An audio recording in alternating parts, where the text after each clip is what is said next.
అది. ఓకే. మూర్తి గారు, మీ ఇంటర్వ్యూ చేయడానికి వచ్చేటప్పుడు ప్రారంభంలో మీ డోర్ పక్కన ఉన్న కొటేషన్ నాకు చాలా బాగా నచ్చింది. Never lose your originality for the sake of others అని. ఎందుకు పెట్టారు అది?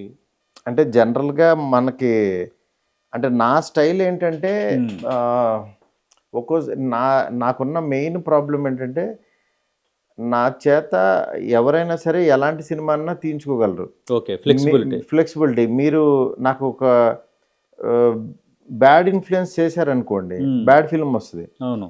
మీరు నాకు గుడ్ ఇన్‌ఫ్లుయెన్స్ చేశారనుకోండి, గుడ్ ఫిల్మ్ వస్తది. అందుకని ఎవరు ఏం చెప్పినా సరే నీ స్టైల్ అయితే పోగొట్టుకోకని అవును. నన్ను గుర్తు చేసుకోవడానికి అది పెట్టాను. ఓకే. కానీ అది ఎక్కువ ఫాలో అవ్వను నేను. అవును. ఓకే. ఫాలో అవ్వాలి అని అనుకుంటా. కానీ యాక్చువల్‌గా ఏంటంటే హ్మ్. కొన్ని సందర్భాల్లో బెండ్ అయిపోతూ ఉంటా. ఓకే. అంటే ఇండస్ట్రీలో కుదరదంటారా అలాగా? ఇండస్ట్రీలో అంటే అవతలోళ్ళు డబ్బులు పెడతారు కాబట్టి పాపం వాళ్ళ డబ్బులు ఇంపార్టెంట్ కాబట్టి ఆళ్ళకి నచ్చిన ప్రొడక్ట్ చేయాలి అనేది ఉంటది. హ్మ్. ఆ ప్రొడక్ట్ చేయాలన్న తపనలో మ మన తప్పుని వాళ్ళు యాక్చువల్‌గా సమర్థించారనుకోండి, హ్మ్. అది నిజంగా అది పెద్ద ఇదయిపోద్ది. ఓకే. రెండోదంటే ఇప్పుడు ఈ బ్యాడ్ ఇన్‌ఫ్లుయెన్స్ అంటున్నారు. అంటే ఎప్పుడైనా అలా అయిందా? కొంచెం అట్లా మీరు డైవర్ట్ అవ్వటము, ఎవరో ఒకరు చెప్పిన దానికి డైవర్ట్ అయ్యి సినిమా రిజల్ట్స్ వేరేగా రావటం అట్లా? అంటే bad influence in the sense అదే నేను చెప్తున్నా. Yes sir. వచ్చినాయి కదా! నేను తీసిన హ్మ్. అవును. సినిమాల్లో కొన్ని యావరేజ్‌లున్నాయి, కొన్ని అవును. హిట్లున్నాయి. వెంకటేష్ గారితో హ్మ్. అట్లాంటియన్నీ ఆన్ అండ్ ఆఫ్ జరుగుతుంటాయి కాబట్టి, నేను అందుకనే ఆ బ్లేమ్ ఎవరి మీద పెట్టను. అది ఓకే. తప్పు నాదే. హ్మ్. కానీ ఆహ్, నువ్వు మేల్కుంటూ నీ ఒరిజినాలిటీ పోగొట్టుకోకు అనేది నేను చెప్పుకోవడానికి ట్రై చేస్తుంటా అంతే. ఓకే. హ్మ్. సార్ ఇప్పుడు మీరు అంటే మీ స్క్రీన్ ప్లే బట్టి నేను మాట్లాడుతున్నాను. మీరు చాలా పకడ్బందీగానే ఉంటాయి మీ సినిమాలు.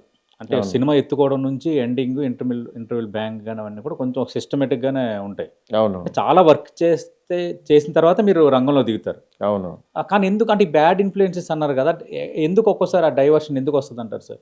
బ్యాడ్ ఇన్‌ఫ్లుయెన్సెస్ అంటే ఎందుకొస్తదంటే సార్, ఒక్కోసారి మనకి ఆహ్, ఆహ్, చెప్పాను కదా! హ్మ్. అవతల వ్యక్తి ప్రొడ్యూసర్సు లేదు ఇది కరెక్ట్ కాదు అనంటే, ఆయనకి ఏది కరెక్ట్ అనిపించిందో చేసుకుంటూ ఎళ్ళిపోతుంటాం. ఓకే.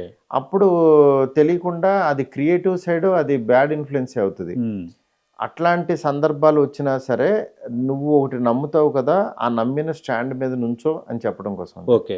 మరిప్పుడు 'రాజసాబ్' విషయంలో మీకు ఫుల్ ఫ్రీడమ్ దొరికిందా? ఖచ్చితంగా అండి. ఫ్రీడమ్ కంటే నేనింకా మెచ్యూర్డ్‌గా బాగా ఆలోచించడానికి నా స్ట్రెంగ్త్‌ని ఇంకా ఓహ్, ఇంకా మోర్ బయటికి తీయడానికి హ్మ్. నాకు ప్రభాస్ గారు చాలా హెల్ప్ చేశారు. ఓకే. ఎందుకనంటే నా లోపలున్న రైటర్‌ని ఆయన గుర్తించి, "నువ్వు ఇది రాస్తావు డార్లింగ్. ఇది ఇక్కడ ఇది చెయ్యి, అది చెయ్యి" అని ఆయన చెప్పే విధానం గ్రేట్. నాకిచ్చే ఎనర్జీ ఇంకా ఇంత సినిమా తీయడానికి నాకు చాలా హెల్ప్ అయిందనమాట. హ్మ్. అది. ఓకే. అదే నేను అందుకే మీకు ప్రారంభంలో అన్నాను. హనుమంతుడు తన శక్తిని గురించి అతను గుర్తించడు. అతనికి తెలీదని మనం అంటారు. పెద్దలుగా అంటుంటారు గదా! అవునవునవును. అంటే ఈ విషయంలో మీ స్ట్రెంత్ ఏంటనేది మీరు గుర్తించకపోయినా అంటే మీ స్ట్రెంత్ మీరు గుర్తించారు. అవును. గుర్తించారు కాబట్టి ఇండస్ట్రీ మిమ్మల్ని గుర్తించింది. మాలాంటి వాళ్ళని గుర్తించాం. అవునవును. కానీ ఇంకా నీలో అద్భుతమైన శక్తి ఉంది. నువ్వు అన్ అని మా మా ప్రభాస్ గారు మిమ్మల్ని గుర్తించారు. ఖచ్చితంగా. ఎంకరేజ్ అది చేశారు. ఎంకరేజ్ చేశారు. ఆయన అది గుర్తించారు కాబట్టే, నేను పూర్తిగా ఈ సినిమా మీద పూర్తిగా కాన్సంట్రేట్ చేయగలిగాను. ఓకే. అంటే అది. సార్ హీరోలు నిర్మాతలు కొంచెం డైరెక్టర్‌ని పూర్తిగా నమ్మితే రిజల్ట్స్ బెస్ట్‌గా ఉంటాయి కదా సార్? అంటే పూర్తిగా అంటే కూడా ఇక్కడ డైరెక్టర్లు పూర్తిగా నమ్మాలి. హ్మ్. ఎట్ ది సేమ్ టైము మేము చూడని మేము తప్పుని వాళ్ళు చూడగలుగుతారు. హ్మ్. థర్డ్ ఐతో. థర్డ్ అయితారు. ఖచ్చితంగా ఆ సలహా కూడా తీసుకోవాలి. హ్మ్. అప్పుడు ఎక్కడ మిస్టేక్ జరుగుతుందనేది తెలుస్తది. ఓకే. అందువల్ల ఆహ్, అలా అని ఇది కరెక్ట్ అని కాదు, అది కరెక్ట్ అని కాదు. ఇది మ్యూచువల్‌గా అందరూ ఒక సింక్‌లో ఉన్నారనుకోండి. అవును. అది వేవ్ మంచి లెంత్ అంటాం. వేవ్ లెంత్ అంటాం. హ్మ్. అది మంచి ప్రొడక్ట్ వస్తది. ఓకే. ఎందుకంటే సినిమా అనేది ఒక తెలియని ఒక ఇమాజినేషన్‌లో క్రియేట్ చేసే ఒక ఇది.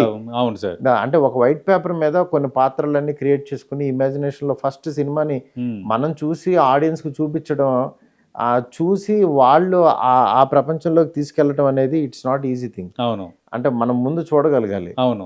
అది. మీరన్నట్టు మనం ఫస్టు ఒక ఊహించగలగాలి. అవును. రైట్. అది ఊహిస్తే డెఫినిట్‌గా అది ఇది ఉంటది. అందుకని హ్మ్. వాళ్ళు వీళ్ళని కాదు.